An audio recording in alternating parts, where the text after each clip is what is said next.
Hey, this video is going to go over how to identify various different fan clutches.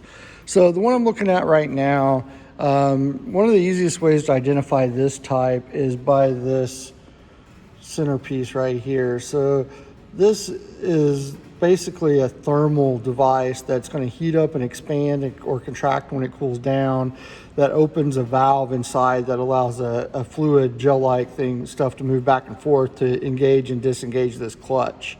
So one of the ways to identify it other than that is when you look at the back side of the fan clutch, there is no air hoses or wires or anything that goes to it. So this Viscous fan clutch is what it's called, doesn't have any outside help. It does everything internally, right?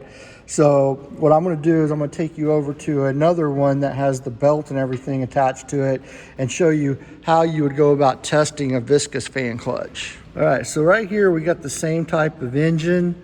We got the Viscous fan clutch in here.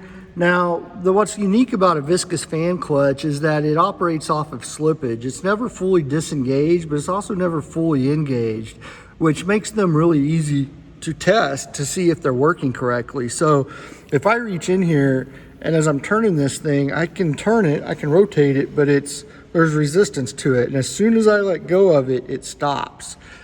That is how you would test a Viscous fan clutch. So now we'll look at a different type of fan clutch to kind of see how it's different. All right, so in here, you can see that this is a training aid sitting on an engine stand, so it's not installed in a truck.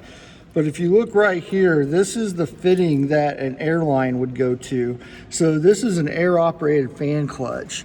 And on an air-operated fan clutch, when there's no air supply to it, the clutch plates are engaged. So when I try to move this one, I can't rotate this fan by hand, and if I pushed it hard enough, I'd either break the fan or I would rotate the entire engine because that fan is engaged, right?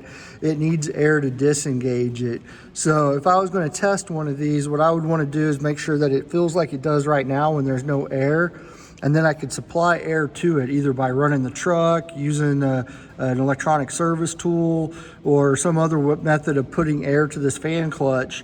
And then with air in it, I should be able to rotate it.